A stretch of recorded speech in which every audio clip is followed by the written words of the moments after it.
जा दिए। इस वक्त गालिबन इंडिया में रात के 9 बजे चाहते हैं, और पख्तूनिस्तान कैलाश में इस वक्त सुबह के 8:30, शाम के 8:30। और चलिए साहब, हम लाइव हो गए, हमारी मेहमान भी आ गई हैं, तो बस हम प्रोग्राम शुरू करते हैं। रंगमंच कनाडा की मल्टी कल्चरल फखरिया पेशकश आवारगी विद दानिश में आप सबका खैर मकदम।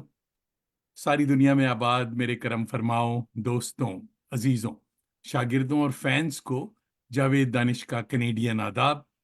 मेरी जबीन अकीदत सलाम कहती।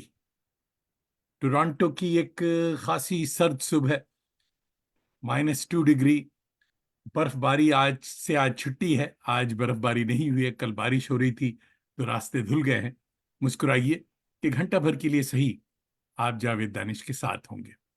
आज आपकी मुलाकात एक खुश जमाल, खुश लिबास और खुश ख्याल माहिर आसार कदीमा, आर्कियोलॉजिस्ट, रिसर्चर और किस्सा गो से हुआ चाहती है। मोहतरमा सैयद गुल कलाश साहिबा का ताल्लुक पाकिस्तान के सूबाए खैबर पख्तूनवा के जिला चित्राल से है। चित्राल काफी मशहूर जगह है।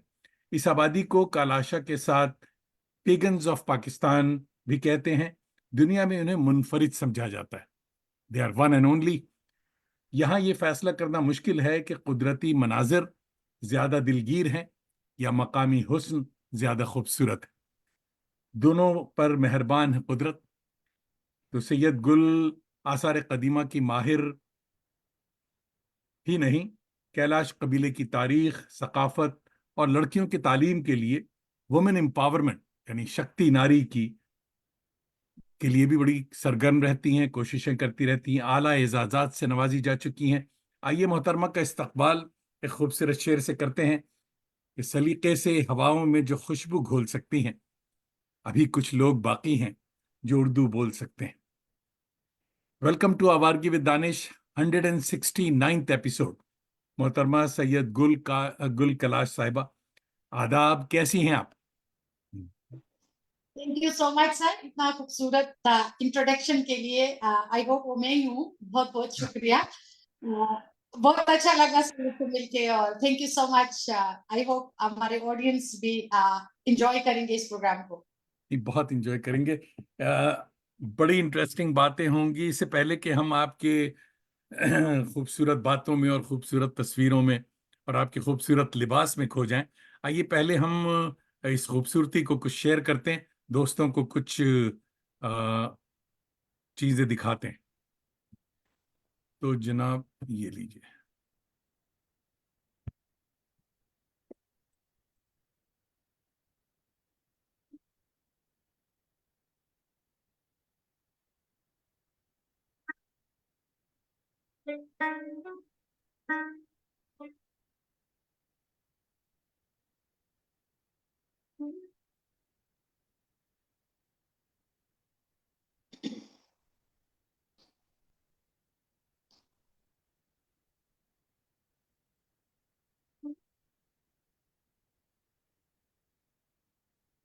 वेलकम, खुश आमदीद।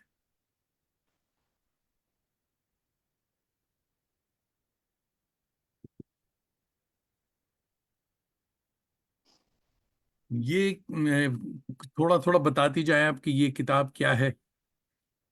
एक्चुअली सर, ये मुबीन अंसारी, ये बहुत फेमस फोटोग्राफर है पाकिस्तान में। तो ये मेरे बहुत अच्छे दोस्त हैं पिछले 10 सालों से। तो इसने ये किताब में मुख्तलिफ सेलिब्रिटीज का इन्होंने बायोग्राफी लिखे हैं। उनमें पता नहीं, इसको लगा कि मैं भी शायद कोई सेलिब्रिटी हूँ, तो मेरा भी प्रोफाइल उसमें मेंशन किया है उसने। तो वो ये बुक मुझे प्रेजेंट कर रही थी इस्लामाबाद में। ये उस टाइम की पिक्चर है sir. Thank you, good good good, beautiful, माशाल्लाह। ये तस्वीर तो सर कैलाश की नहीं है। हाँ, ये सर एक कोरियन एम्बेसिडर ने एक प्रोग्राम अरेंज किया था गंधारा पे, बुद्धिज्म पे। तो वहां पे एज ए गेस्ट स्पीकर में गई थी। तो ये उस टाइम की तस्वीर है। ये सामने जो बंदा, ये मेरे प्रोफेसर है, डॉक्टर मुइज। ये जो प्रोग्राम्स होते हैं, तो इसमें जाकर आप स्पीचेस उर्दू में करती हैं या इंग्लिश में? सर डिपेंड करता है ऑडियंस पे, अगर इंटरनेशनल है तो मैं इंग्लिश में करती हूँ, अगर ऑडियंस जो है वो डोमेस्टिक है तो मैं उर्दू में अपनी स्पीच करती हूँ सर। गुड। जी सर। ये सर हजारा यूनिवर्सिटी में मेरा फर्स्ट प्रेजेंटेशन हुआ था, जिसमें मैंने सिल्क रूट पे अपना पेपर प्रेजेंट किया था। ये वाइस चांसलर है हजारा यूनिवर्सिटी के, जिन्होंने फिर मुझे वहां पे मेडल पहनाया था। Good good. मुबारक। वाह। तो फेस्टिवल है कैलाश का, स्प्रिंग फेस्टिवल बड़ा मशहूर फेस्टिवल है, जोशी फेस्टिवल, जो कि 2 मई से लेकर 17 मई तक होता है। ये उस टाइम की तस्वीर तो मैं अपनी बेस्ट फ्रेंड के साथ हूँ, जो मेरी चाइल्डहुड फ्रेंड है। शी इज मेडिकल स्पेशलिस्ट, तो गांव में ये लोगों की काफी खिदमत करती है, और मेरी चाइल्डहुड फ्रेंड है हजरत गुल। और ये मेरा भाई है सर, बड़ा इमोशनल पिक्चर है, जिसको मैंने 2016 में खोया है रोड अच्छा। एक्सीडेंट में। और ये मेरा छोटा भाई है जी सर, शेर बलंग खान नाम है इसका, प्यार से हम इसको SBK कहते थे, और मैं इसको छोटे बुलाती थी। वाह। तो ये मेरे इमोशनल पिक्चर है सर। और ये मेरे वालिद साहब हैं, और ये जो छोटी बच्ची मेरे गोद में है, ये मेरे इसी भाई की बेटी है, जिसको मैंने 2016 में खोया है, उसकी बेटी है ये, और साथ में मेरे वालिद साहब हैं गुड। जी। और ये मैं और मेरी दादी, ये मुबीन अंसारी की खींची हुई पिक्चर है, जिसने मुझे बुक दी है। ये तकरीबन ये पिक्चर बहुत पुरानी है, ये 2012 की पिक्चर है। 12 साल पहले की पिक्चर है ये, मेरी और मेरी दादी की तस्वीर है सर ये। तो दादी अभी हैं? माशाल्लाह सर, बिल्कुल है, बिल्कुल वाह। है दादी। जी सर। ओहो। तो ठीक। कजन है ये, डूक एंड डचेस का विजिट जब हुआ था कैलाश का, ये उस टाइम की तस्वीर है, जो साथ बैठी हुई है, ये कजन है मेरी। Beautiful children. वाह। बड़ी खूबसूरत तस्वीर है, जिसमें नहीं विंटर नहीं, ये ऑक्टम फेस्टिवल है। प्रू फेस्टिवल बिरीर में मनाया जाता है हर साल मिड अक्टूबर में, जिसमें बच्चियों को ये कस्ट्यूम पहनाया जाता है, ट्रेडिशनल कस्ट्यूम। और ये हर साल वाइन मेकिंग के एंड में मनाया जाता है ये फेस्टिवल, कैलाश वेरी बिरीर में। और बड़े इख्तिमाम के साथ इसके बाद फिर वो लोग जो है अपने फ्रूट्स वगैरह खाने के लिए उनको परमिशन दी जाती है, तब तक जो है आप फ्रूट्स नहीं तोड़ सकते।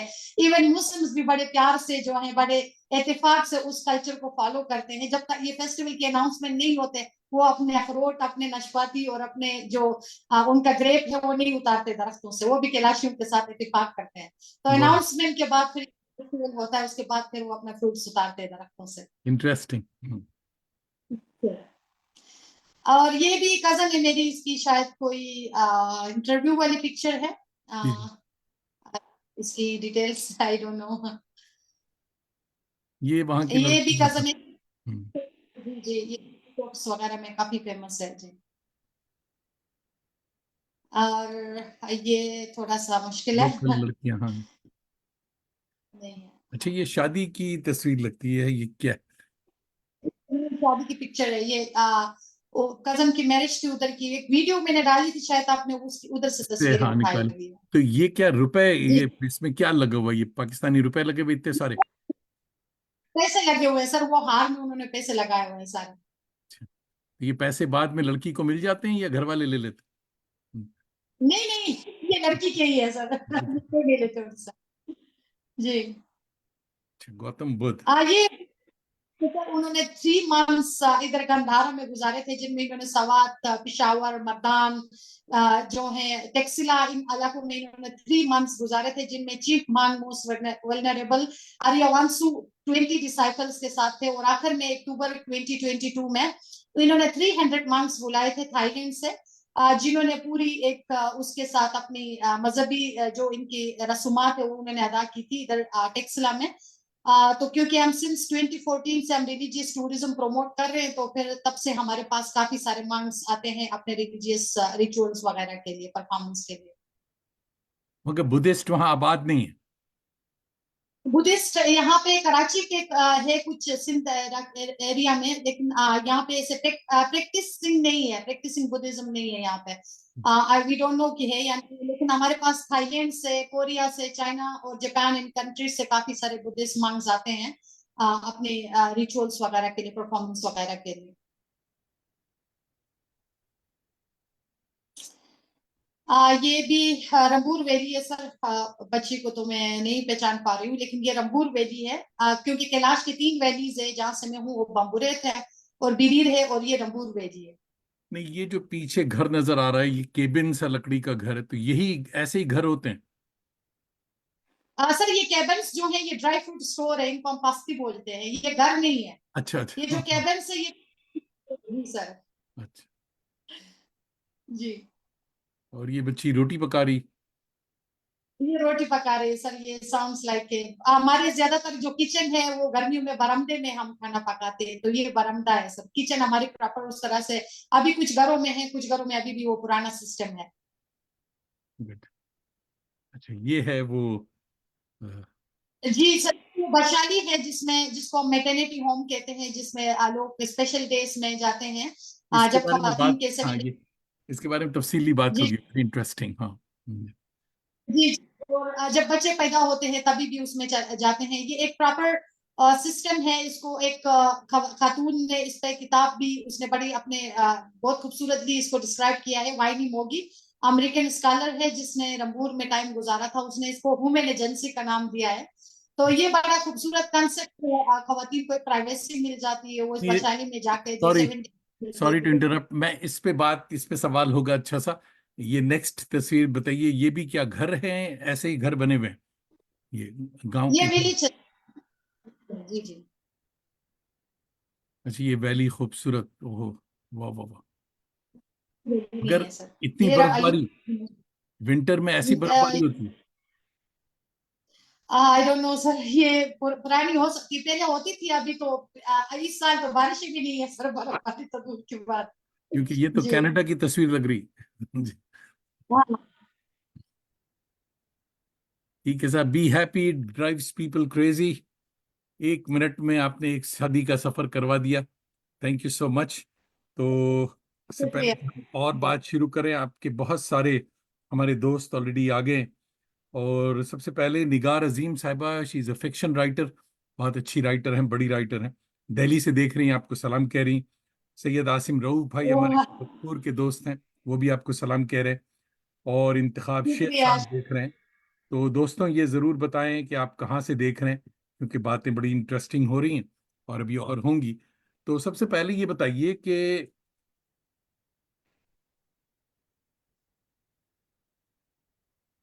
तलाश कैलाश या कैलाशा, यानी अपने लोगों की आपके यहाँ ओरिजिन क्या है, यानी हिस्ट्री इसकी क्या है, बताइए। सर ये बहुत जो है ना, मैं इसको कहूँ कंफ्यूजिंग वाला सवाल है। क्योंकि इस पे इतने सारी किताबें लिखी गई है कैलाश ओरिजिन पे कि कभी कभार तो मैं खुद भी कंफ्यूज हो जाती हूँ कि लोग ये हिस्ट्री लेके आते कहाँ से है। तो मगर जो मैंने खुद आपने जब जो अपना सुना, हम्म, जो आपने बचपन से जी सुना जी हुआ है, जी वो क्या है? जी जी सर, मेरी अपनी जो रिसर्च थी उसमें हमारे कैलाश में 2-3 प्रोमिनेंट थीरीज चलते हैं। पहली थीरी ये कि वो कहते हैं कि अलेक्जेंडर के कौम है, अलेक्जेंडर ने जब आया था तो ये उसके साथ आए थे। तो ये थीरी जो है तकरीबन 75% लोगों को तब यकीन हुआ जब 1993 में ग्रीक वॉलंटियर्स ने वहां पे बहुत सारे जो है डेवलपमेंटल काम उन्होंने किए हैं। उनमें स्कॉलरशिप बच्चों को देना, जिस स्कॉलरशिप से मैंने भी पढ़ा, तो डेफिनेटली उन्होंने काफी हेल्प की कैलाश की।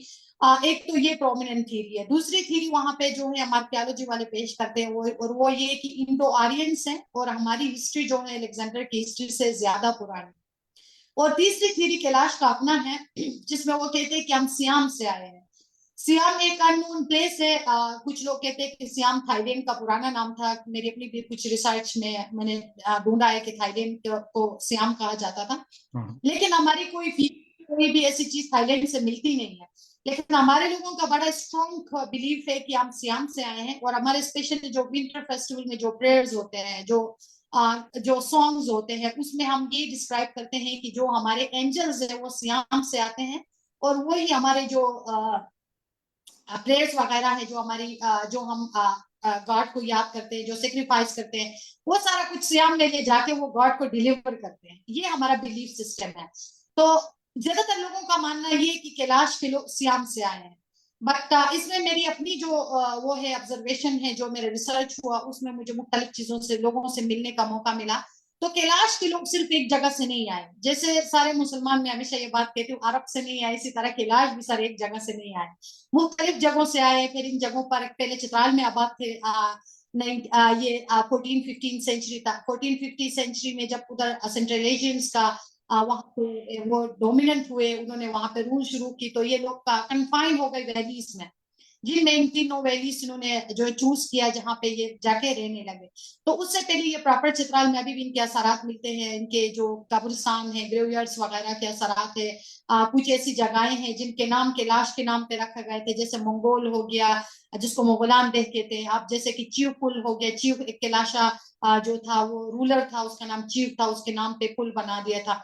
तो ये काफी चीजें अभी भी प्रॉपर चित्राल में है, लेकिन लोग वहां से 14-15 सेंचुरी में ही वहां से मूव कर गए थे इन वैलीज की तरफ। तो इनकी ओरिजिन पे सर बहुत सारी बातें हो सकती है, लेकिन ये कि मोस्ट प्रोमिनेंट थ्योरी ये तीन ही है जो वहां पे चल रहे हैं। मगर आज के दौर में सबसे आसान तरीका डीएनए का है, तो डीएनए का किसी ने नहीं पर सोचा। कोई भी नहीं मिलती, ये बड़ा प्रूफ बात है। और मैं जब नेशनल ज्योग्राफिक में थी अमेरिका में, तो मेरी एक कश्मीर से आया था बंदा, स्कॉलर था, उससे मेरी मुलाकात हुई वहां पे, जिसने कैलाश के ऊपर डीएनए पे रिसर्च किया था।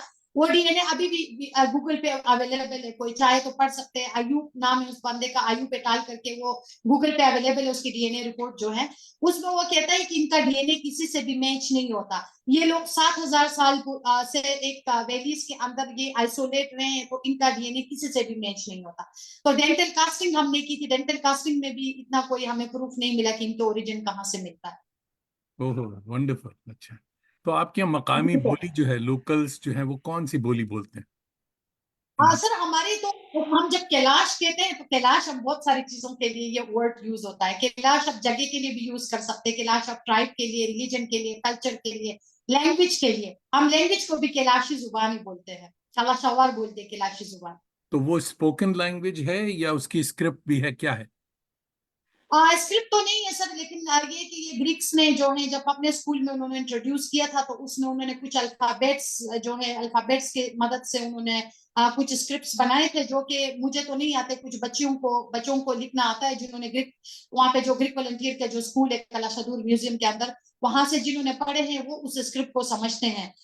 क्योंकि उसमें यूजुअली हमारे पास 26 अल्फाबेट्स है, लेकिन जो कैलाश स्क्रिप्ट उन्होंने बनाया उसमें 22 अल्फाबेट्स है। तो उसी स्क्रिप्ट को, रोमन स्क्रिप्ट को उन्होंने करके ये जो वॉवल्स और इनके ऊपर डॉट वगैरह लगा के उसी का एक स्क्रिप्ट बनाया हुआ है। लेकिन यूजुअली हम यही फॉलो करते हैं जो नॉर्मल जो हमारे अल्फाबेट्स हैं, जो इंग्लिश के जो 26 अल्फाबेट्स हैं, वो तो बहुत ही कम स्टूडेंट को वो आता है। तो स्कूल, बच्चा जब स्कूल जाता है, आपके यहाँ जो वैलीज में जो स्कूल हैं, तो उन स्कूलों स्कूलों में मोड ऑफ एजुकेशन क्या है, कि किस जबान में पढ़ाते हैं? सर वो डिपेंड करता है, क्योंकि हमारे जब मैं पढ़ती थी तो हमारे ज्यादातर टीचर्स जो थे वो चित्राल से बिलोंग करते थे, आउट ऑफ सिटी होते थे, तो उनको कैलाशी जुबान तो नहीं आती थी, तो वो हमें चित्राली में पढ़ाते थे। तो उर्दू का जो सब्जेक्ट होता था वो पढ़ाने के बाद फिर वो हमें चित्राली में, हर कैलाशी बच्चा बच्ची चित्राली बहुत अच्छे बोल लेते हैं वहां पे। अब तो सारे उर्दू भी बोल लेते हैं, लेकिन जब हम थे तो हम सिर्फ चित्राली, क्योंकि हमारे वहाँ ये कंसेप्ट है, जब कोई कन्वर्ट होते हैं वो भी चित्राली खोवार बोलते हैं, फिर वो कैलाशी लैंग्वेज नहीं बोलते। तो मेरी हाफ फैमिली, हर खानदान का एक भाई मुसलमान है, तो वो जब खोवार बोलते हैं तो पूरे खानदान को फिर बच्चे पैदा होते ही वो कैलाशी के साथ साथ वो खोवार भी सीखते हैं। तो खोवार जुबान ज्यादा चलता है हमारे स्कूलों में, खोवार में ज्यादातर पढ़ाए जाते हैं। लेकिन जिन स्कूलों में टीचर्स कैलाशी है वो कैलाशी जुबान में भी पढ़ाते अच्छा, कुछ हैं। जी भाई सर। कह रहे हैं कि ट्रांसमिशन ठीक नहीं हो रही है, देखते हैं हम। तो आपको मेरी आवाज क्लियर आ रही है सर? आपकी आवाज बिल्कुल क्लियर है, और नेट का मतलब। हाँ, जी। तो आई डोंट नो कैसे लोग, एक सेकंड आप दें जरा सा।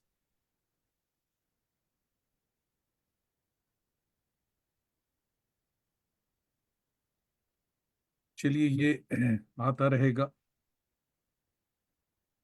Very interesting. तो स्कूलों में जो आप कह रही हैं कि उर्दू भी जो है एज अ सिलेबस है मौजूद, उर्दू है इंग्लिश बच्चों के लिए, यानी जी। वैलीज में। तो जी। हम्म, अ, ये बात तो अजीब हो गई कि लाइफ केयर। सिलेबस पख्तूनख्वा के जितने सरकारी स्कूलों में जो सिलेबस यूज होता है वो कैलाश में भी वही सिलेबस यूज होता है, हमारा कोई डिफरेंट सिलेबस नहीं है सर। अच्छा अच्छा। हम्म। जी। तो आपके यहाँ जो गांव घर जो है, ये वैलीज में जो घर बने हुए, इसमें क्या बिजली है, ये मॉडर्न तरीके का है, या इसमें पानी का सिस्टम क्या है, यानी? बिजली तो हमारे छोटे छोटे पावर हाउसेस बने हुए हैं, जिससे जो है डे टाइम पे अक्सर लाइट नहीं होती, नाइट टाइम पे लाइट होते हैं, क्योंकि वहां पे हमारा अभी भी सिस्टम वही है पुराना वाला, हम पंचक्कियों में आटा वगैरह पीसते हैं ना, चक्की वगैरह चलते हैं, तो दिन को चक्कियां चलते हैं, रात को फिर लाइट चलती है। हाँ। तो वो system अभी हर गांव में वहां पे छोटे छोटे पावर हाउसेस बने हैं, बिजली है, पानी का भी पाइपलाइन वगैरह लगे हुए हैं सर अभी, तो वो इशू नहीं है इतना। और पानी जो है, ये रेगुलर पानी नलके से आ रहा है, या चश्मे का पानी पी रहे हैं, जो चश्मा जो तो सर स्ट्रीम? रेगुलर पानी हमारे नल के जो लगे हैं वो भी चश्मे के पानी पे ही लगे हैं, चश्मे का पानी आता है नलकों में। अच्छा।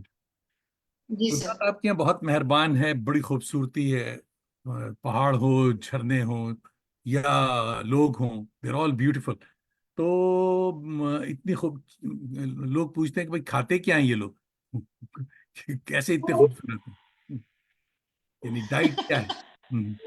सर हम पहले तो जो है अभी तो हम भी चिकन बिरयानी ही खाते हैं, लेकिन पुराने टाइम पे जो है हमारे सारे फूड जो है वो ऑर्गेनिक होते थे। अभी भी बहुत सारी चीज ऑर्गेनिक है, जैसे चीज हम खुद प्रोड्यूस करते हैं, घी हम खुद प्रोड्यूस करते हैं, मक्खन वगैरह हमारे घरों में खुद होता है, लोबिया हमारी बहुत अच्छी होती है, और उसके साथ गंदुम हमारी अपनी होती है, मकाई हमारी अपनी होती है। बाकी वेजिटेबल्स वगैरह भी हम खुद उगाते हैं। लेकिन हमारे जो इलाके के लोग हैं वो मेरे दादाजी जो है वो उसकी जब डेथ हुई वाज 106 इयर्स ओल्ड, तो वो शिकार करते थे, तो उस टाइम तो मरखोर वगैरह भी बहुत ज्यादा थे, अभी वो सीन नहीं है, अभी हम भी वो बाजार वाला चिकन ही खाते हैं। वहां पे भी यही सीन चलता है, बिरयानी चावल हम भी आजकल खाते हैं, लेकिन पुराने वक्तों में लोग अखरोट लोबिया और इस तरह की चीजों का ज्यादा इस्तेमाल करते थे। और मेरे ख्याल में जरा सी ट्रांसमिशन में कुछ गड़बड़ है, 1 सेकंड में मैं इसको ठीक कर दूं तो फिर हम बात जी। करते हैं। तो I think it should be okay ना। हाँ।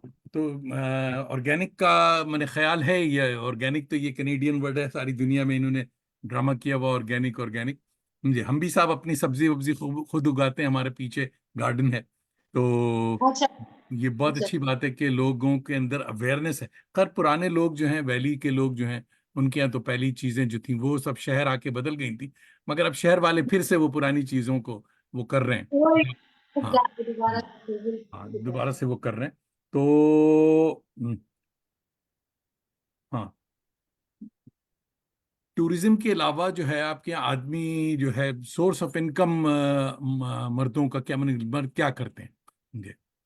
अगर वहाँ पे टूरिज्म के अलावा जो है एक तो मेहनत मजदूरी भी है वहाँ पे, थोड़ा बहुत लोग करते हैं, दूसरी वहाँ पे जो है ज्यादातर लोग लकड़ी वगैरह का करते हैं, लकड़ वगैरह ये जंगल से निकलते हैं। लकड़ इस्तेमाल होता है, तो वो लकड़ियां काट के वो लोग बेचते हैं। दूसरा ये भी है कि वहां पे माल मवेशी लोग खुद पालते हैं, तो उनका वो तो खैर वो अपने जरूरियात के लिए पालते हैं, उधर बेचने वाला सीन इतना नहीं है लोग का। माल मवेशी जो स्पेशली जो बकरियां है वो कारोबार के लिए नहीं पालते हैं, लोग बकरियां अपनी जरूरियात के लिए पालते हैं, और वो हम घी और पनीर और इस तरह की चीजें हमारे उसमें कल्चर में इतना बेचना नहीं होता, वो हम अपनी जरूरियातों के लिए करते हैं। ज्यादातर खेती बाड़ी और उनके अपने माल मवेशी हैं, तो अर्बन लाइफ है उनकी, तो गुजारा हो जाती है। लेकिन लेट्स सपोज अगर कोई स्कूल जाना है, यूनिवर्सिटी जाना है, कॉलेज जाना है, फिर काफी डिफिकल्टीज आते हैं, फाइनेंशियल इश्यूज काफी सारे होते हैं लोगों को। बट अभी ये है कि सरकार की तरफ से काफी लोगों को जो है पुलिस में वर्दी हो गए, काफी सारे बच्चे फौज में हैं, तो इसलिए हर घर में तकरीबन एक बंदा जो है वो सरकारी नौकर है, तो अच्छा वो है, विच इज गुड। गुजारा हाँ, चल। बहुत जी अच्छी बात जी है। आपके यहाँ जी। त्योहार जो हैं बड़े कलरफुल फेस्टिवल्स होते हैं, ये त्योहार की, ये फेस्टिवल्स की कहानी क्या है? इस साल में कितने त्योहार हो जाते हैं? सर मेरी बहुत मशहूर डायलॉग ही शायद आपने सुना हो या नहीं सुना हो, मैं हमेशा कहती हूँ Kailash is a way of life not entertainment. तो जो हमारी फेस्टिवल है ये इंटरटेनमेंट नहीं है, ये एक रिलीजियस फेस्टिवल है जिसमें हम क्योंकि हमारी कोई डेली प्रे नहीं होती, हमारी डेली कोई इबादत नहीं है कि जिसमें हम डेली प्रे करके या इस तरह से, हम ये 4 सीजन्स में फेस्टिवल मनाते हैं जिसमें हमारे अल्लाह का शुक्र अदा होता है, जिसमें हम रिचुअल्स करते हैं, कुर्बानियां होती है हमारी। तो मुख्तलिफ फेस्टिवल्स में मुख्तलिफ चीजों की कुर्बानी करते हैं हम। जैसे कि अभी दिसंबर का फेस्टिवल था, तो हमने जो है बकरा बकरी की कुर्बानी करके प्रे की, दुआ मांगी। और इसी तरह अभी मई में जो फेस्टिवल होगा, मई फेस्टिवल में हम योगर्ट तकसीम करेंगे, उसका सबका करेंगे, योगर्ट का करेंगे, चीज का करेंगे। सेम उसी तरह से हमारे जो ये फेस्टिवल अगस्त में आता है, तो अगस्त वाले फेस्टिवल में फिर हम वही चीज और मक्खन और ये चीजें हम सदका करते हैं, डिस्ट्रीब्यूट करते हैं लोगों में। और बिलियो में जो फ्रूट फेस्टिवल है, उसमें क्योंकि फ्रूट्स का सीजन होता है, फ्रूट्स के उसमें वो करते, जो तस्वीर आपने दिखाए थे, जो जिसमें बच्चियों ने वो केप पहने हुए थे, उसमें फिर आपको बहुत सारे, हर घर पे आपको फ्रूट्स मिलेंगे, हर घर में आप जब जाएंगे आपको अंगूर, नाशपाती, अखरोट और ये चीजें जो है लोग फिर डिस्ट्रीब्यूट करते हैं कम्युनिटी के अंदर और बाहर में। तो ये अभी कुर्बानी करने का आपने बताया, जैसे हमारे यहाँ बकरीद होती है वैसा वो फेस्टिवल है, तो वो कुर्बानी के गोश्त को क्या होता है, वो डिस्ट्रीब्यूट कर देते हैं? बिल्कुल सर, हमारा बड़ा खूबसूरत है इस मामले में। हम क्योंकि आप लोग तो जब कुर्बानी करते हैं तो गोश्त कच्चा कच्चा तकसीम करते हैं, हम कच्चा गोश्त तकसीम नहीं करते हैं। हम गोश्त को पका के उसका जो सूप है उसमें कड़ी बना के, कड़ी के साथ लोगों को बड़े इत्मीमाम से लोग डिस्ट्रीब्यूट करते हैं। और पूरे दूसरी गांव को? बात ये, जी जी, हम हिस्सा भी नहीं रखते अपना हिस्सा। जैसे कि आप लोगों का 3-4 हिस्सा होता है कुर्बानी का, हमारा घर का हिस्सा नहीं होता, हम सब डिस्ट्रीब्यूट करते हैं, सब लोगों को देते हैं। अच्छा, वंडरफुल वंडरफुल। मगर ये जो फेस्टिवल्स के हवाले से ये जो ड्रेस भी अभी आपने पहना हुआ है, तो ये डेली ड्रेस तो नहीं है ये, या रोज ऐसा ड्रेस तो नहीं पहनते हैं ये? रोज का ड्रेस होता है सर, कैलाश वैलीज में आप जब भी जाएंगे वहां पे रोज खवातीन ये ड्रेस पहनते हैं, वहां पे आप कुछ और नहीं पहन सकते।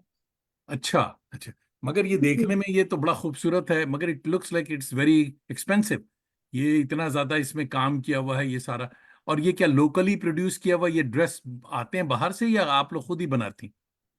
हाँ सर, पहले जो ड्रेस होती थी हमारी, तो उसमें तो लोग जो थे ना वो वुलन बनाते थे। वुलन ड्रेस जो है वो बहुत मुश्किल होता था, वो तकरीबन 3-4 महीने में एक ड्रेस बनती थी। हम्म। पहले आप वूल का धागा बनाओ, फिर उस धागे को दोबारा से धागा बनाओ, फिर उसको सख्त धागा बनाओ, उसमें 3-4 प्रोसेस से गुजरना पड़ता था।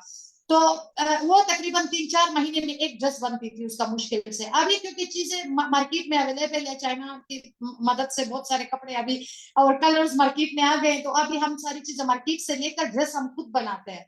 मटेरियल हम मार्केट से उठाते हैं, जैसे धागे हो गए, कपड़े हो गए, बाकी चीजें हो गए, तो बाकी मशीन के साथ हर बंदा, मैं खुद भी अपना ड्रेस बना सकती हूँ, हर कोई अपना ड्रेस खुद बनाते हैं। अगर आप किसी टेलर से सिलवा, वहां पे लोग भी हैं, सीते भी हैं कपड़े, लेकिन वो फिर बहुत एक्सपेंसिव होता है। इस वजह से हर घर में हर बच्चा हर बच्ची अपना कपड़े बना सकते हैं, उनके लिए कोई मसला नहीं है। लड़के अपने कपड़े बाहर से सिलवाते हैं, हम लड़के अपने कपड़े खुद बनाते हैं। नहीं, वेरी इंटरेस्टिंग। मगर ये भी हमने देखा तस्वीरों में कि जो ड्रेस आप पहने हुई हैं ऐसे, ये कलरफुल ड्रेस, मगर लड़कियां सिर्फ इतना कलरफुल ड्रेस, मर्द जो है वो बहुत ही सादा सिंपल, सिर्फ उन्होंने टोपी पे एक वो लगाया हुआ है। और तो मर्दों को ऐसा रंगीन ड्रेस पहनने की क्यों इजाजत नहीं? असल में सर, इस पे मैं थोड़ा सा, आप मुझे ये ना कहे कि मैं बायस्ड हो रही हूँ। हर जगह में जो कल्चर है ना, वो हमेशा खवातीन पे ही मुसलत होता है, लड़कों पे कोई कल्चर मुसलत नहीं होता। ये सिर्फ कैलाश में नहीं, ये हमारे सामने हजारों ऐसे मिसाल है, हर कल्चर में ऐसा होता है। लड़के जो है वो पैंट शर्ट पहनते हैं, उनको कोई नहीं कहता कि आप धोती पहनो, आप ये करो वो करो। लड़की को हर कोई कहता है कि आप जो है प्रॉपर ड्रेस पहनो, जो आपका कल्चर है। तो कैलाश का कल्चर भी सर हमारे खवातीन की वजह से जो है ना वो ज्यादा प्रोमिनेंट है, क्योंकि हमने अपने कल्चर को हमारे ड्रेसेस के, इतना मर्दों का शुरू से भी इसी तरह ही था। उनका जो मोस्ट कलर था वो ब्लैक और व्हाइट नहीं था, उनका इतना कोई कलरफुल था नहीं। तो अभी भी बस उसी में फिर वो मटेरियल मार्केट में आ गए, तो उसी में वो लोग भी बनाते हैं। लेकिन अभी तो समटाइम्स लोग जो है वहाँ पे क्योंकि मॉडर्नाइजेशन है, हर कोई पैंट शर्ट पहनता है, तो वहां पे भी लड़के जो है पैंट शर्ट पहनते हैं। तो जाहिर सी बात है सर, ये सिर्फ कैलाश नहीं है, हर जगह पर है। जो कल्चर है उसके जिम्मेदार सिर्फ हम ही हैं, हम खवातीन ही कर सकते हैं। गुड, अच्छा अच्छा जवाब है। देखिए, हमारे दोस्त हैं राना शिराज असलम, ये लाहौर से आपको देख रहे हैं, और सलाम लाहौर से पहुंचा रहे हैं। और जनाब शहाब आजमी हमारे दोस्त हैं, प्रोफेसर शहाब, ये पटना यूनिवर्सिटी के हेड ऑफ द डिपार्टमेंट हैं उर्दू के। और शहाब भाई भी देख रहे हैं और आपको सलाम पहुंचा रहे हैं। और जनाब बहुत सारे, रफिया नौशीन हमारी बड़ी अच्छी राइटर हैं, जर्नलिस्ट हैं, और एक्टिविस्ट हैं, ये सोशल एक्टिविस्ट, ये हैदराबाद इंडिया से देख रही हैं और आपको सलाम कह रही हैं जी। और कैसर खुर्शीद हमारी बड़ी भाभी हैं, ये टोरंटो से देख रही हैं। मिसेस सागा और सलाम कह रही हैं। और जनाब अंजर हाशमी हमारे दोस्त हैं, रिसर्च स्कॉलर हैं, और ये इंडोनेशिया से देख रहे हैं और आपको सलाम कह रहे हैं। बड़े अच्छे अच्छे लोग आगे। फारूक इंजीनियर बहुत बड़े अच्छे शायर हैं, ये इंडिया जयपुर से देख रहे हैं, आदाब कह रहे हैं। तो दोस्तों, बीच में मेरे ख्याल में ट्रांसमिशन में कुछ गड़बड़ी थी, मगर अब अंजर बताएंगे कि अब प्रोग्राम वो देख पा रहे हैं या नहीं देख पा रहे हैं। बड़ा अच्छा और बड़े कलरफुल सवाल जवाब चल रहे हैं। हमारे ड्रेस पे हम बात कर रहे थे, तो ये ड्रेसेस, मगर ये बताइए कि वाकई इतना भारी भरकम ड्रेस एक आम लड़की जो है, ये एक आम फैमिली जो है, दे कैन अफोर्ड इट? ये तो देखने में मुझे लग रहा है कि बहुत महंगा है, तो यह जरूरत है कि उसको बनवाना ही पड़ेगा। हम्म। अगर अपनी बात करूँ ना, जब मैं छोटी थी तो मेरे पास दो ड्रेसेस से ज्यादा होते नहीं थे। एक स्कूल के लिए पहनती थी, एक घर में पहनती थी। अब मेरी जो छोटी बहन है उसके पास कोई 10 20 15 ड्रेसेस है। अब बच्चे जो है वो हर में दो दो ड्रेसेस बनाते हैं, और वो भी सारे मैचिंग में बनाते हैं। आई डोंट नो वो कैसे अफोर्ड करते हैं इस चीज को, लेकिन वो बनाते हैं। या तो मतलब अब चीजें आसान हो गई है, एक्सेसिबल हो गई है, या तो ये भी चीज हो सकती है। और जब अब मैं देखती हूँ, अभी भी मेरी ये जो टोपी मैंने पहनी हुई है, ये तकरीबन इस टोपी को हुआ है कोई 4 5 साल तो हुए होंगे। तो मेरी बहन हमेशा मेरे साथ लड़ती है, मुझे कहती है कि इसको चेंज करो, इसको चेंज करो। मैं उसको कहती हूँ कि क्यों चेंज करूँ, ये खराब ही नहीं है, तो मैं इसको चेंज करने का फायदा नहीं है। तो मैं उसको कहती हूँ कि ये मुझे पसंद है, मैं इसको चेंज नहीं करना चाहती ना। तो लाइक ये कि अभी क्योंकि बच्चियां जो है वो अभी शेयर के साथ भी उनका इंटरेक्शन हो गया है, तो चीजें जो है वो मार्केट में भी इजीली अवेलेबल है। तो ड्रेसेस वो बनाते हैं हर फेस्टिवल के लिए। यार बच्चियां अपनी जो है प्रॉपर ड्रेस वो बनाते हैं, वो बस किस तरह एफोर्ड हो जाता है पता नहीं, कर लेते हैं अपना।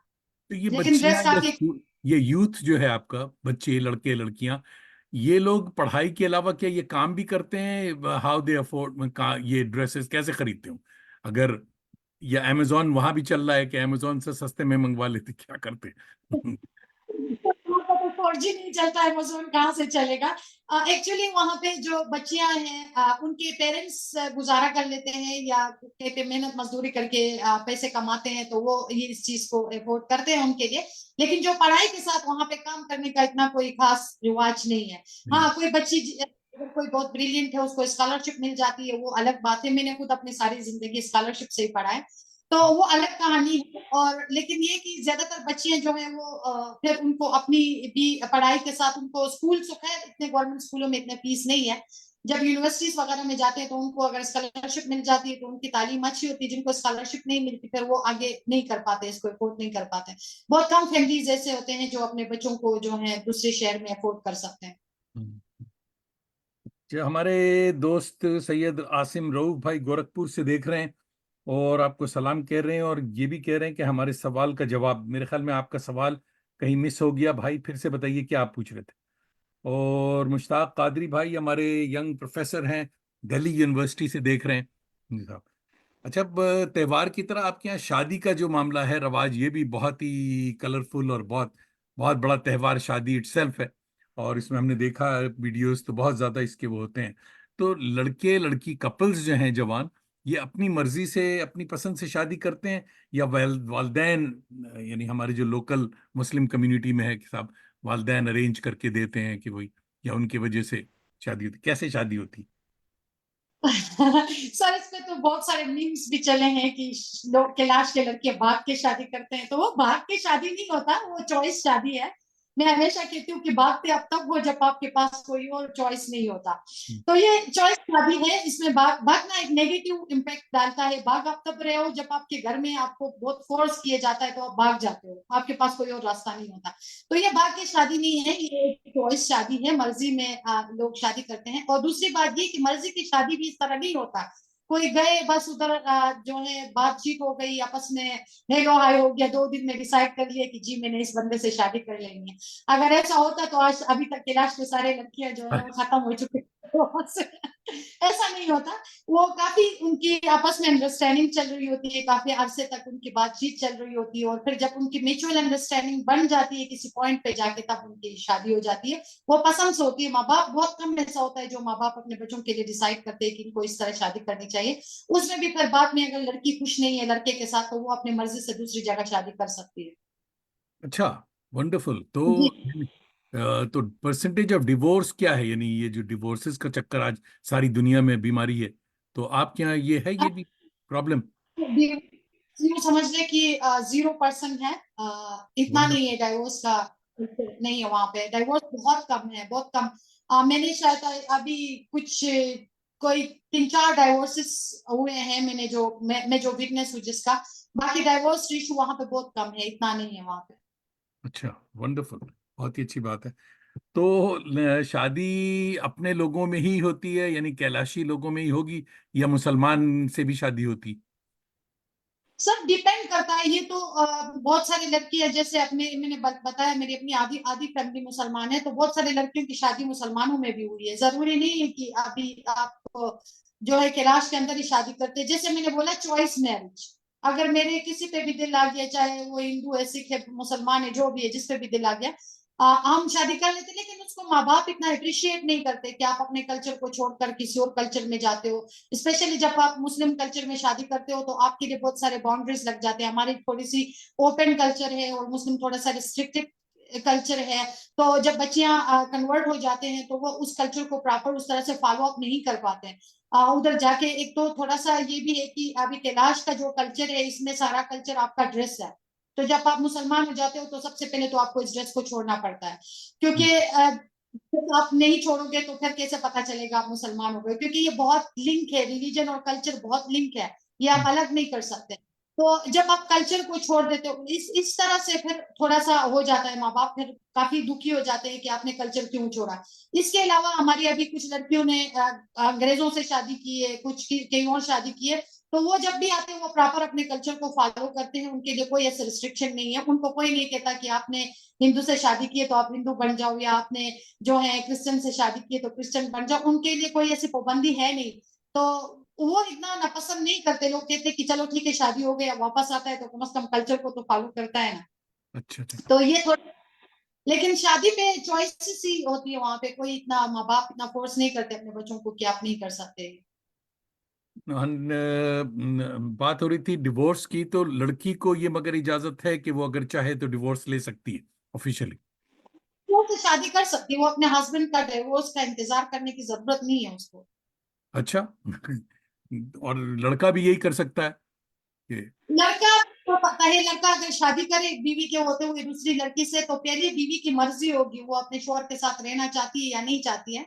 अगर वो नहीं रहना चाहती, वो जा सकती है, उसको अपने शौहर से डिवोर्स देने की जरूरत नहीं है। अगर वो रहना चाहती है तो वो भी रह सकती है, कोई मसला नहीं। हाँ। हमारे दोस्त अंजर हाशमी इंडोनेशिया से पूछ रहे हैं कि वहाँ मेन असल मजहब क्या है। असल मजहब मेरे ख्याल में पेगन है, जो कि पुरानी, उसको आप क्या नाम देंगी? सर हमारी तो ये कि मैं कहती हूँ कि ये वे ऑफ लाइफ है, रिलीजियस से ज्यादा कल्चर है। जिसको हम कैलाश कल्चर बोलते हैं, कल्चर, कैलाश को आप रिलीजन, तो कैलाश को आप रिलीजन। कल्चर भी बोलते हैं। तो ये आप ज्यादातर जी। आपने कन्वर्जन की अभी बात की थी, आप कहा कि आधे मुसलमान हैं। आपने क्या फॉलो किया हुआ है, या आप क्या फॉलो करती? सर मैं तो इंसान हूँ, सबसे पहले पहले मेरी तो मजहब जो है वो ह्यूमैनिटी है। क्योंकि मैंने सारी मुख्तलिफ लोगों से गुजारा है। आज मैं अगर इधर बैठी हूँ बोल रही हूँ तो सबसे ज्यादा मुझे मुसलमानों ने सपोर्ट किया है, क्योंकि जो मेरी फैमिली थी जिनके साथ में वेरी फर्स्ट टाइम जब मैं पढ़ रही थी, तो कोई हॉस्टल भी नहीं था, जिन्होंने मुझे चित्राल में जगह दी। बख्तियार अहमद काकी जान साहब जो मेरे वालिद के दोस्त थे, उनके घर में मैंने 4 साल गुजारे। वो बहुत अच्छे मुसलमान है, बहुत अच्छे नमाजी लोग हैं। लेकिन उन्होंने कभी मुझे नहीं फोर्स किया कि मैं कन्वर्ट हो जाऊं, तो मैं उनके साथ रहकर भी मैं आज भी कैलाशी हूँ। लेकिन I love my culture and I love my religion. तो मैं, लेकिन मैं रिलीजन के साथ रही हूँ। मैं, लोग मुझे अक्सर जब मैं बुद्धिज्म पे बात करती हूँ तो लोग मुझे बुद्धिस्ट समझते हैं, मुझे कहते हैं कि आर यू बुद्धिस्ट, तो मैं कहती हूँ कि no I am Kailash but I am too much in the character.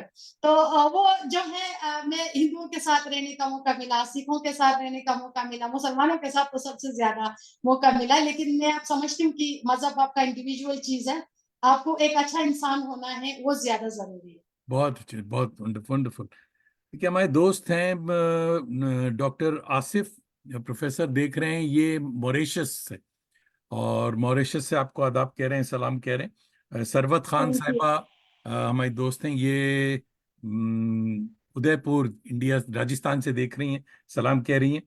और संतोष बकाया हमारी बहुत अच्छी बड़ी शायरा हैं इंग्लिश की और हिंदी की, ये जयपुर से देख रही हैं, आपको आदाब कह रही। तो बड़े मजे मजे के बहुत इंटरेस्टिंग लोग भी आपके लिए आ गए हैं। तो शादी के हवाले से बड़ी मिसलीडिंग और बड़े मेरे ख्याल में फॉल्स वीडियोस भी यूट्यूब पर सर्कुलेट होती रहती, जो कि बड़ी ही प्रोवोकेटिंग हेडिंग के साथ सर्कुलेशन में, आपने भी इसका इशारा किया। तो ऐसे यूट्यूबर्स को इस नाजेबा हरकत एक तो नहीं करनी चाहिए पहले, इट्स देयर रिस्पॉन्सिबिलिटी। मगर आप इस सिलसिले में आप लोग क्या करती हैं, आप क्या करती हैं?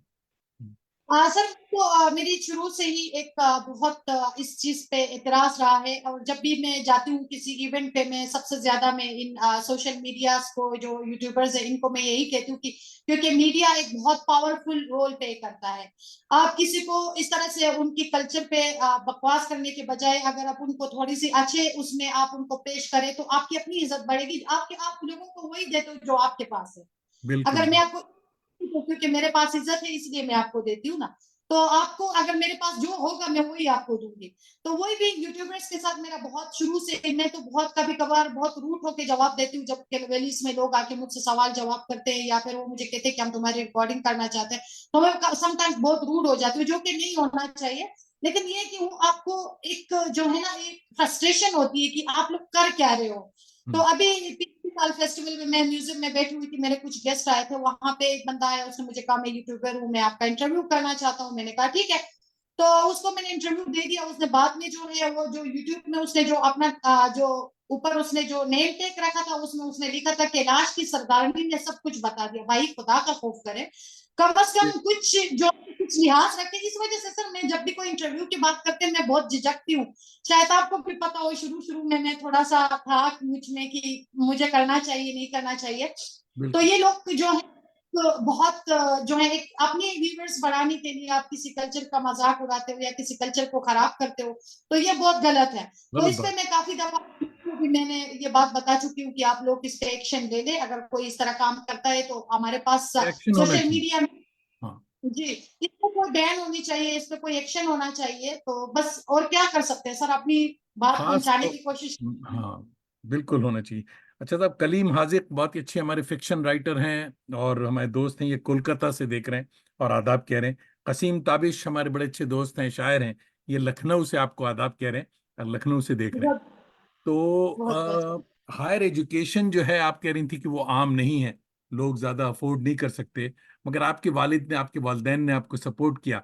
वालिद के बारे में कुछ बताएं, I want to know about this great man, कि उन्होंने कैसे आपको सपोर्ट किया, वालिद साहब की क्या वो क्या कर रहे हैं?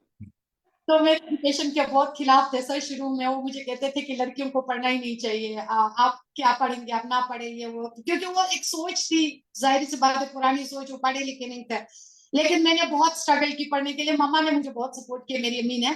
तो उसमें ये था कि मेरे वालिद फिर ये करते थे, जब भी वैलीज के अंदर कोई बंदा आता था, कोई वीआईपी आता था, उसको वेलकम करना होता था, तो मेरे वालिद मुझे कहते थे तुमने जाके उसको जो है स्पीच डिलीवर करनी है, अगर नहीं किया तो कल से तू स्कूल नहीं जाएगी। तो अच्छा। उस चीज ने मुझे कॉन्फिडेंट भी बनाया, उस चीज से मैंने बहुत कुछ सीखा भी कि मुझे स्टेज पे कैसे बोलना है, लोगों के साथ इंटरेक्शन कैसे करना है। तो ये चीजें जो है बहुत हुई। फिर मेरे वालिद अभी is a really proud father, वो हमेशा कहते हैं कि मैं, मुझे ये मेरी बेटी नहीं मेरा बेटा है। तो वाह। डेफिनेटली काफी स्ट्रगल करना पड़ा शुरू शुरू में। और मेरे वालिद ने तो प्रिंसिपल को भी बोला था कि इसको फेल कर दो ताकि डिसहार्टेड होकर स्कूल छोड़ दे। हाँ। तो उन्होंने बोला था कि ये ब्रिलियंट है, इसको आप इस तरह ना करें क्योंकि ये आपका नाम रोशन कर सकती है। तो थैंकफुल कि मैंने सर, सबसे बड़ी बात ये कि आई डोंट नो कि मुझे मेंशन करना चाहिए यानी, मैंने अपने स्कूल की एजुकेशन जो शुरू की थी वो as a caretaker of my own brother, जिसको मैंने 2016 के रोड एक्सीडेंट में खोया। वो छोटा सा बच्चा था, वो 3 साल का था, जिसको गोद में उठा के मुझे स्कूल जाना पड़ता था। तो मैंने बहुत वहां से ही अपने स्कूल की शुरुआत की थी सर। बहुत अच्छा, बहुत अच्छा। तो ये आपने जी मास्टर्स किया है, इसके बाद आप क्या मसरूफियत है, क्या करना चाहती हैं आप? सर मेरी अपनी तो ख्वाहिश ये कि मैं पीएचडी करूं। और मैं अभी जरूर। को, क्योंकि मेरे को हो गई है इधर पाकिस्तान से, तो मैं अभी मैं पीएचडी करना चाहती हूँ। पीएचडी के लिए मैं चाहती हूँ कि मैं बाहर निकलूं पाकिस्तान से, क्योंकि अभी बहुत सारी चीजें टेक्नोलॉजी में आप कर सकती हैं, जिसमें आप जो है एक्सपेरिमेंटल चीजें बहुत सारे आ गए, थीरीज अभी इतने नहीं चलते। तो मैं चाहती हूँ कि थोड़ा सा मॉडर्न वे में मैं अपने कैरियर को आगे करूं। और दूसरी बात ये कि मैं बहुत अच्छी आर्कियोलॉजिस्ट बनना चाहती हूँ। अगर मैं अपनी बात करूँ, अभी तो मुझे सिर्फ 2% नॉलेज है मेरे पास। तो मैं चाहती हूँ कि मैं बहुत नॉलेज आ जाए मेरे पास, मैं आर्कियोलॉजी को जितना मैं चाहूँ मैं उसमें अपनी इल्म में इजाफा कर सकूँ। तो बस यही मेरी ख्वाहिश है, मैं पीएचडी करना चाहती हूँ और बहुत अच्छी आर्कियोलॉजिस्ट बनना चाहती हूँ। वंडरफुल, जरूर जरूर बने आप। आर्कियोलॉजिस्ट की बात हो रही है तो क्या टूरिज्म पे तो हुकूमत जोर दे रही है, टूरिस्ट आपके यहाँ बहुत जा रहे हैं, मगर आर्कियोलॉजिकल साइट्स जो हैं और हेरिटेज जो है, इसकी हिफाजत क्या हुकूमत सही तरीके से कर रही?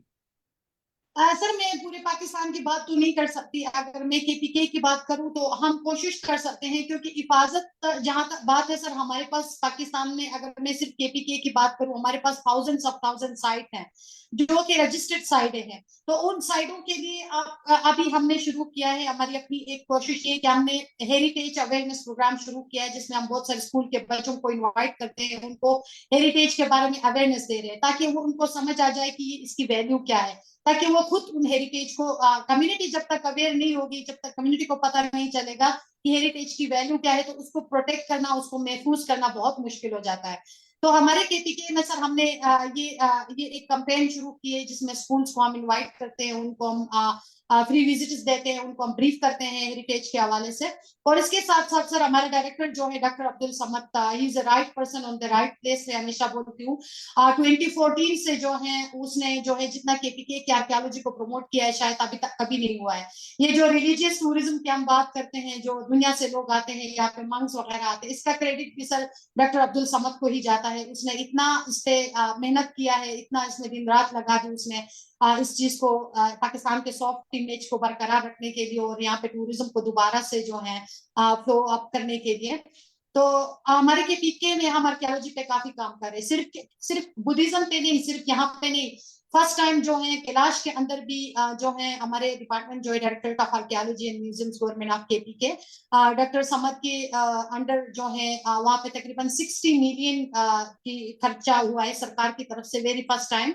वहां पे हमने जो है ग्रेवयार्ड्स को प्रोटेक्ट किया है, वहां पे जो अल्टर्स थे उनको प्रोटेक्ट किया है, डांसिंग प्लेस लेके दिए लोगों को, टेम्पल्स वगैरह के रेनोवेशन का काम किया है। क्योंकि आर्कियोलॉजी का काम जो है सर वो टेंजिबल काम है और हेरिटेज से है रिलेटेड। तो हम, जाहिर सी बात है, आप जो है वहां पे हॉस्पिटल तो नहीं बना सकते, रोड तो नहीं बना सकते, लेकिन जो आर्कियोलॉजी के जुरिस्डिक्शन में आते थे वो हमने काफी काम वहां पे भी किया है, कैलाश के अंदर भी। Wonderful, wonderful. Mohammad ji Usama sir. हमारे दोस्त हैं, ये उड़ीसा, इंडिया से देख रहे हैं, आपको दुआएं दे रहे हैं कि अल्लाह सलामत रखे जी। और जनाब हमारे बहुत बड़े क्लासिकल सिंगर उस्ताद गुलाम अब्बास खान साहब, बहुत मसरूफ। पहली बार देखिए, ये जब प्रोग्राम शुरू किया था, हमारे प्रोग्राम के फाउंडरों में he is founder member of आबारगी विद दानिश।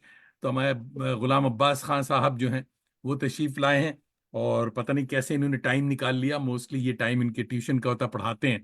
तो गुलाम अब्बास भाई आपको कह रहे हैं कि माशाल्लाह बहुत अच्छी बात हो रही। अच्छा, आलिया फैज साहिबा देख रही हैं कराची से, और गुलाम अब्बास भाई भी सलाम कह रहे हैं जी। वालेकुम अस्सलाम। वंडरफुल पीपल, बड़े आपकी खुशकिस्मती है, अब बड़े बड़े लोग जी। मंजर जमील भाई हमारे सोशल एक्टिविस्ट हैं, ये कोलकाता से देख रहे हैं और आपको आदाब कह रहे हैं। और हम्म, हाँ तो दोस्तों, कुछ दोस्त ऐसे भी हैं जिन्होंने एंट्री ली है मगर ये नहीं लिखा कि कहाँ से देख रहे हैं। तो बताना जरूर है भाई मेरे कि कहाँ से आप देख रहे हैं, ताकि मैं गुल साहिबा को बता सकूं। और बात हम आगे बढ़ाते हैं। टूरिज्म की बड़ी अच्छी, मगर नेशनल आर्काइव्स की जो हिफाजत की बात हो रही है, बड़ी अच्छी बात है कि अब होश आ गया और इसके ऊपर काम हो रहा है। मगर ये मैं अभी गया था स्पेन, और कोर्डोबा और ये सब जगह भी बड़े बड़े उनकी साइट्स हैं बहुत अच्छी अच्छी। तो एक जगह हमने ये देखा, गरनाटा में, मेरे ख्याल में गरनाडा जिसे कहते हैं, तो वहां उन्होंने म्यूजियम के लिए पूरा वो गांव टाइप की पूरी साइट जो थी उसको, पूरे इलाके को म्यूजियम बना दिया। It was like a open museum, आप चलते चले जाएं, पूरा बहुत ही अच्छी तरह प्रिजर्व किया है। तो आपके यहाँ जो ये साइट्स हैं, ये क्या ओपन है या म्यूजियम में अंदर सिर्फ चीजें रखी हुई? सर हमारे पास केपीके में 3-4 तरह के साइटें हैं ना। कुछ बुद्धिस्ट साइटें हैं जो ओपन है, ओपन। जहाँ पे, जी जी सर, कुछ बुद्धिस्ट साइट है हमारे पास है जो ओपन है। कुछ हमारे पास म्यूजियम्स है, म्यूजियम्स में हमारे पास इथनोलॉजिकल म्यूजियम है, जिसमें कल्चर से रिलेटेड चीजें हैं, जिसमें आप हर तरह की कल्चर देखते हो, जो केपीके का जो डाइवर्स कल्चर है वो डिस्प्ले पे है, इंक्लूडिंग कैलाश। और कुछ म्यूजियम ऐसे हैं जो जिसमें हमारे पास गंधारा आर्ट के आर्टिफैक्ट्स हैं जो बुद्धिज्म से रिलेटेड है, जिसमें फिर इस्लामिक मैन्युस्क्रिप्ट्स भी हैं हमारे पास। और जो है उस पे फिर सिख मजहब के भी चीजें हैं हमारे पास, पेंटिंग्स पड़े हैं बड़े खूबसूरत से। पिशावर म्यूजियम में अगर आप देखें तो वो समझ जाएंगे कि आपकी पूरी जो केपीके है वो एक म्यूजियम के अंदर आपको नजर आता है, उसको आप देख सकते हैं। तो साइडें सर हमारे पास ओपन साइडें हैं, बुद्धिस्ट साइडें जो हैं, जो स्तूपा और जो चीजें हैं उनके ऊपर सिर्फ शेड है। बाकी साइडें हमारे जो है, हमारे गार्ड्स होते हैं, हमारे लोग होते हैं साइडों के ऊपर उनकी हिफाजत के लिए। बाकी साइड हमारी ओपन होती है, तो उसमें जब विजिटर आते हैं वो ओपनली साइडें विजिट कर सकते हैं। वो हमारे पास म्यूजियम में तो हम नहीं रख सकते पूरी पूरी साइड को डेफिनेटली, तो साइडें हमारी ओपन है सर। देखिए, क्योंकि गुलाम अब्बास खान साहब तशरीफ ले आए हैं, ये तो म्यूजिक के सम्राट हैं जी। तो अचानक इनकी वजह से ये ख्याल है कि आपके म्यूजिकल इंस्ट्रूमेंट या म्यूजिक का क्या मामला है। त्योहारों में हमने गाना गाते तो देखा है, लड़कियां गाना गा रही हैं, मगर यूट्यूब पे जब वो लगाती हैं तो वो तो बॉलीवुड फिल्म के गाने भी लगा रही हैं। तो ये आपकी लोकल जो हेरिटेज है, म्यूजिक म्यूजिक का क्या मामला है जी। ऐसा म्यूजिक वहां पे डोल्स का है, कंसेप्ट है, बांसुरी लोग बजाते हैं, डोल बजाते हैं। और डोल में जो है एक छोटा छोटा वाला है, बारीक वाला जिसको हम वॉच बोलते हैं, एक बड़ा ड्रम सा डोल है, और ये इन दोनों की कॉम्बिनेशन होती है। जब भी हमारे ट्रेडिशनल डांस है उसमें इनकी कॉम्बिनेशन से सुर बनता है, ताल बनता है, तो म्यूजिक से लोग आपके उसमें है तो वो ज्यादा समझ जाएंगे इस चीज को। तो उसी के साथ जो हमारे सॉन्ग्स है, सॉन्ग्स डिपेंड करता है।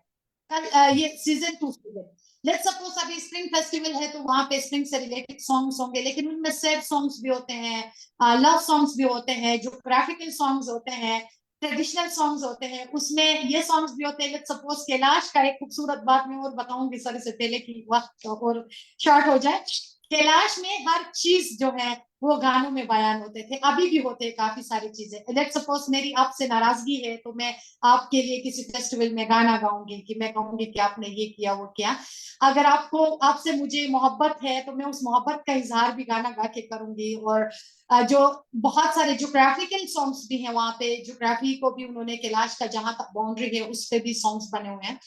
तो ज्यादातर जो स्प्रिंग फेस्टिवल है उसमें स्प्रिंग से रिलेटेड सॉन्ग्स होते हैं। जो उचाऊ फेस्टिवल है जो समर में होते हैं उसमें समर से रिलेटेड होते हैं। फिर फ्रू फेस्टिवल फिर अलग, लेकिन दिसंबर वाला जो हमारा फेस्टिवल है उसमें फिर सिर्फ क्लैपिंग होती है और सॉन्ग्स होते हैं, गाने होते हैं। वाह। उसमें फिर हम डोल, उसमें डोल नहीं बजाते हम। तो बाकी जो बांसुरी और जो बाकी डोल्स, जो बाकी जो इंस्ट्रूमेंट का ताल्लुक है वो कल्चर से नहीं है। वो नॉर्मल कोई विजिटर आते हैं या फिर किसी को आपने किसी के लिए म्यूजिकल कोई शादी ब्याह है उसमें फिर वो इंस्ट्रूमेंट और वो बांसुरी का इस्तेमाल हम करते हैं। बहुत अच्छे। आलिया फैज कराची से पूछ रहे हैं कि आपकी ज्वेलरी इनको बहुत पसंद आ रही है, तो ये ज्वेलरी अमेजोन पे मिलेगी या आप कैसे, ये ज्वेलरी कैसे, कहाँ कहाँ खरीदी जाए। मेरा तो मशवरा ये होगा कि आलिया को जाना चाहिए और जाके चित्राल विजिट करना चाहिए, और वहां जाकर के खुद हाँ, बड़ी अच्छी बात, थैंक यू आलिया, बड़ी अच्छी चीज आपने हिंट दी। क्या ये भी है कि हमारे कश्मीर में जब टूरिस्ट जाता है तो उनको बहुत सी जगह ऐसी हैं जहां ये ड्रेसेस मिलते हैं कि आप वो पहन करके उस अपनी तस्वीर एज ए कश्मीरी गर्ल खींचें। क्या आपके यहाँ ये सिस्टम है कि जो फॉरेनर, ये बाहर से जो टूरिस्ट आता है, वो आपके ड्रेस को पहन करके और उसकी तस्वीर खिंचवाए? Is it possible? बिल्कुल है, बिल्कुल है। और जो ज्वेलरी हमारी है ये तो हम मार्केट से खरीदते हैं, लेकिन इनको हम बनाते खुद है। मार्केट से ज्वेलरी लेके इनको धागों में पिरो के फिर हम खुद बनाते हैं। तो डेफिनेटली आपकी सजेशन अच्छी है, अगर वो कैलाश का विजिट करती है तो उसको ड्रेस पहन के फोटो लेने का भी मौका मिलेगा और उधर से ज्वेलरी भी उसको मिल सकते हैं। वंडरफुल। वैसे आलिया फैज साहब, आपके लिए ये भी सॉरी हिंट है कि आप गुल साहिबा से दोस्ती करें तो उसके बाद आपको ये चीजें मिलेंगी। अंजर हाशमी इंडोनेशिया से पूछ रहे हैं एक्सक्यूज मी, इंडोनेशिया से अंजर हाशमी पूछ रहे हैं कि ये जो टोपियां आप लोग पहनते हैं ये जरा सा झुका। ये सवाल हमारे रिसर्च स्कॉलर का ठीक नहीं है, क्योंकि इंडिया में भी हर जगह के अपनी स्टाइल होती है टोपी पहनने की। इसकी कोई हिस्टोरिक मेरे ख्याल में कल्चरल वो तो नहीं। टोपी आपकी है, आप जिस तरह चाहें पहने। आपका क्या ख्याल? हम्म। मतलब टोपी तो जिस तरह चाहे आप पहन सकते हैं, उसका नहीं, लेकिन ये टोपी थोड़ा सा मुश्किल है, इसको आप जिस तरह नहीं पहन सकते क्योंकि इसका पीछे भी हिस्सा है, ये चेक कर सकते हैं आप। ओ, अच्छा अच्छा इस अच्छा। तरह जो है तो ये भाई, आपको इसी तरह ही पहनना पड़ता है और ये इसी तरह से ही टिकता है हाँ इसको। हाँ, अच्छा। आगे पीछे वाला तो वो कोई इशू नहीं है जी। हम्म। अच्छा, बहुत अच्छा Anjar, thank you so much, तुमने ये सवाल किया, उसके वजह से इस टोपी की पूरी शक्ल देखने को मिली। बहुत ही खूबसूरत, ये सिर्फ टोपी नहीं है, ये बहुत, टोपी के साथ बहुत कुछ है। कलीम हाजिर कह रहे हैं वंडरफुल, कैलाश का तज़किरा काफी ख्वाबनाक है, फारूक नाजिकी की नज्मों में चित्राल का जिक्र है। जी हाँ, जी हाँ, जी हाँ। आलिया फैज कह रही हैं मैं जरूर विजिट करूंगी, सो स्वीट, समर वेकेशन में डन। तो जरूर जाएं। तो चलिए साहब, हमने एक कैंडिडेट आपके लिए बना दिया, तो ये जाएंगी। और अभी भी कुछ दोस्त देख रहे हैं जिन्होंने ये नहीं लिखा कि वो कहाँ से देख रहे हैं, तो आप जरूर लिखें मेरे भाई, तब पता चलेगा। अच्छा साहब, इन तमाम बातों में जो मेन बात है, मैं वो पूछना भूल गया कि आपके यहाँ पकवान क्या है, यानी लोग मिर्च मसाला पसंद करते हैं, ये खाना बिल्कुल सादा सा होता है? हम्म। आज जो अगर मैं बात करूं अपनी फैमिली की, तो मेरे फैमिली में ज्यादातर लोग मिर्च मसाले नहीं पसंद करते हैं। तो मेरी छोटी बहन है, वो फुटबॉल खेलती है, शी इज 17 years old, आजकल वो सेकेंड थे इस्लामाबाद में। तो वो मिर्च मसालों के बगैर खाना नहीं खाती, वो कोई चीज मिर्च मसालों के बगैर नहीं खाती, क्योंकि ये डिपेंड करता है कि आप कौन से जनरेशन में पैदा हुए हैं। हाँ। क्योंकि अभी का जो हमारी न्यू जनरेशन है, डेफिनेटली वो अभी हॉस्टल्स में रहते हैं, घर से दूर रहते हैं, तो मिर्च मसाले ज्यादा पसंद करते हैं। चिकन लेकिन मैं बिरयानी खुद भी खाते? मिर्च ज्यादा नहीं खाती, मेरे घर में भी कोई इतना नहीं खाते। तो लेकिन अभी आपको जो छोटी पर्सनली जी, आपको क्या पसंद है, यानी मिर्च मसाले, यानी बिरयानी आप खाती हैं? हाँ, मैं खाती हूँ, लेकिन मुझे बॉयल खाना ज्यादा पसंद है, क्योंकि मैं और मेरे दादाजी जो है हर चीज बॉयल खाते थे। मेरे दादाजी की बड़ी फेवरेट थी। हम बॉयल लोबिया, बॉयल पोटेटोस और बॉयल गोश्त, इस तरह की चीजें मैं उसके साथ खाती थी। तो मैं मिर्च मसाले भी बहुत खाती हूँ, क्योंकि मैं ट्रैवलर हूँ, तो मैं मुख्तलिफ जगहों पर भी जाती हूँ, मैं हर तरह का खाना खा सकती हूँ। तो मुझे खाने में कोई मसला नहीं, कोई दिक्कत नहीं है, मैं जहां जाती हूँ उस जगह के साथ मैं जुड़ जाती हूँ। यही मेरी सबसे अच्छी क्वालिटी है, ऊपर वाले ने मुझे दी है। मुझे खाना हर जगह का हजम होता है, और अच्छा। मुझे खाना हर तरह का अच्छा लगता है, मैं सारी चीजें शौक से खाती हूँ। Wonderful, wonderful. हम्म। टूरिस्ट जो आपके यहाँ जाता है, मैंने देखा आप टूरिज्म के कुछ गेस्ट तस्वीरें लगाई कि वो गेस्ट को दिखा भी रही हैं, आप लीड कर रही हैं उसको।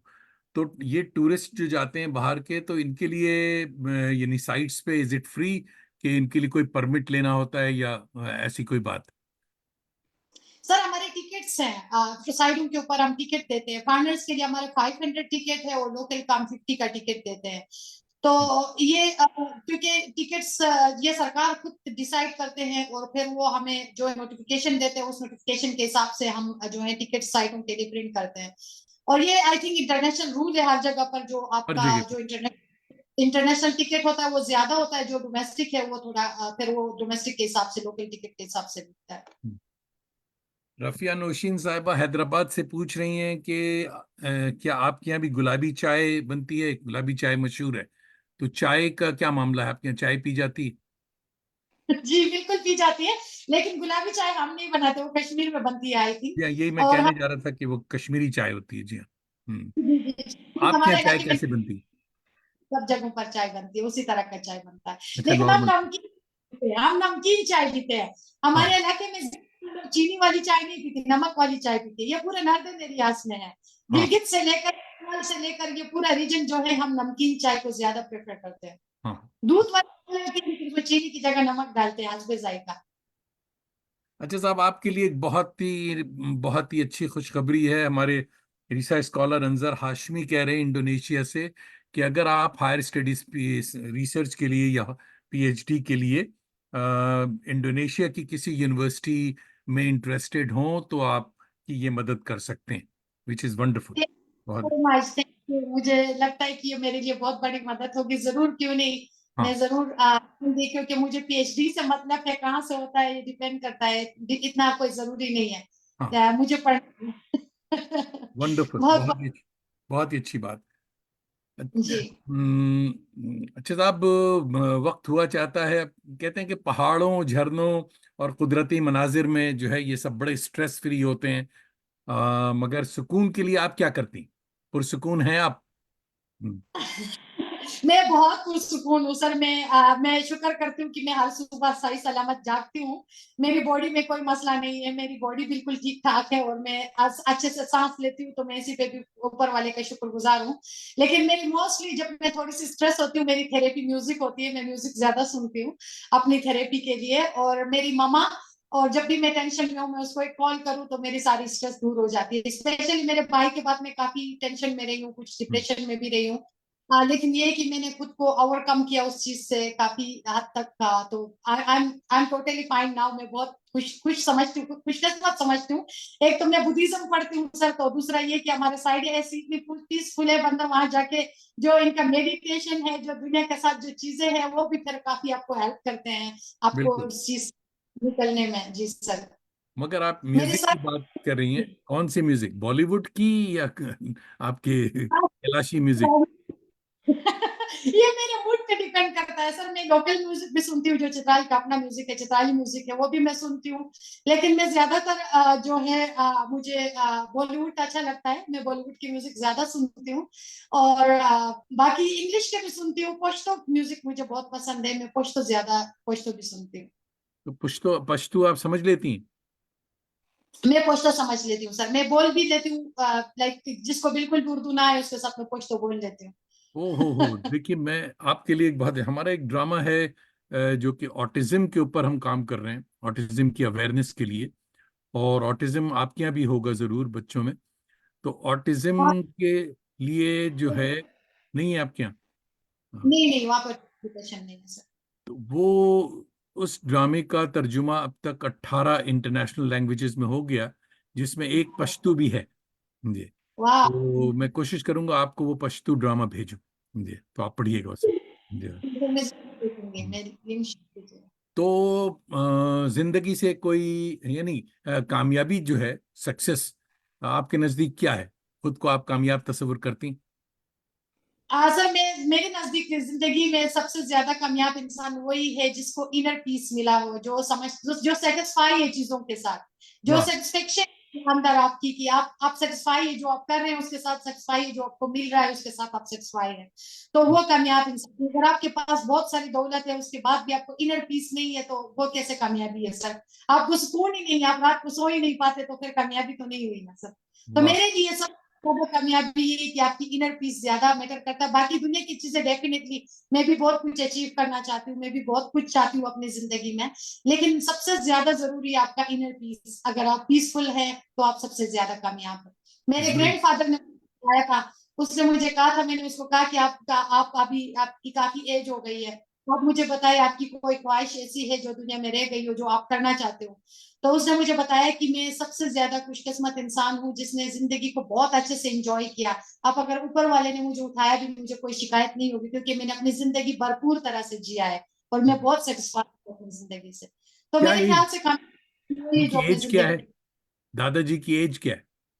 मेरे दादाजी जब गुजर गए 2020 में पेंडेमिक के दौरान, उस टाइम उसकी एज थी 106 ईयर्स। ओहो, 106। हाँ, ये बात मैं पूछना था कि आपके यहाँ एज भी है बहुत ज्यादा, लोग बहुत दिन जिंदा रहते हैं।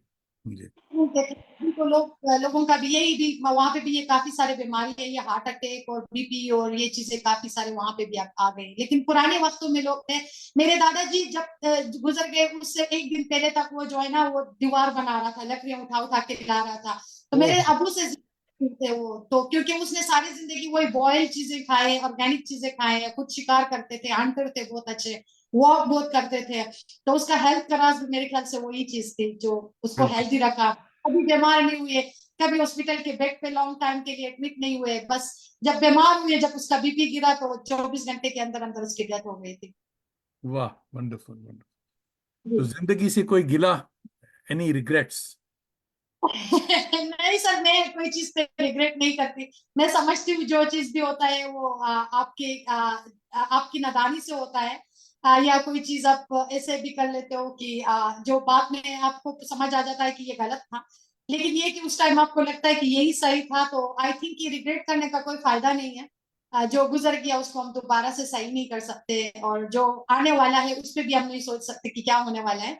तो आई थिंक मैं तो बहुत बिलीव करती हूँ इस बात पे कि एक सुपर पावर है जिस पे बिलीव करना चाहिए। अपनी कोशिश जारी रखो, बाकी उस सुपर पावर पे बिलीव करो कि उसकी प्लानिंग हमारी प्लानिंग से ज्यादा अच्छी है। अगर मैं अपनी बात करूं, कभी नहीं सोचा था गांव के इस छोटे से घर से उठ के मैं आज टेक्सिला के वर्ल्ड हेरिटेज साइट पे एज आर्कियोलॉजिस्ट काम कर रही हूँ, मैं दुनिया को पढ़ा रही हूँ। तो मेरे वाह लिए कभी कभी सोचा नहीं था ये होगा, लेकिन अगेन वही बात है, जो हमारे ऊपर बैठा है उसकी प्लानिंग हमारी प्लानिंग से ज्यादा बेहतर।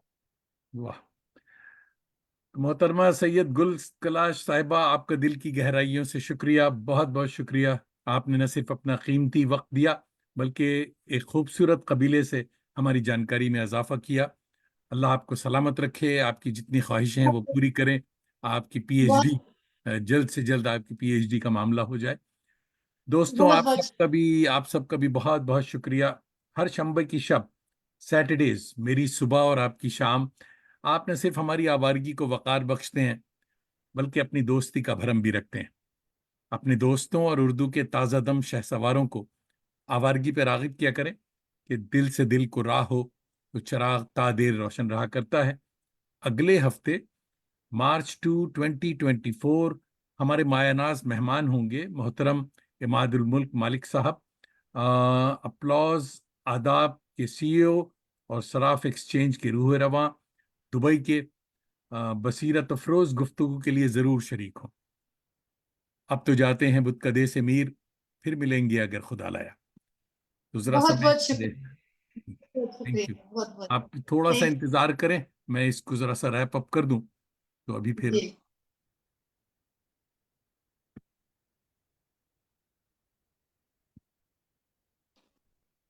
बी हैप्पी दोस्तों, इट ड्राइव्स पीपल क्रेजी।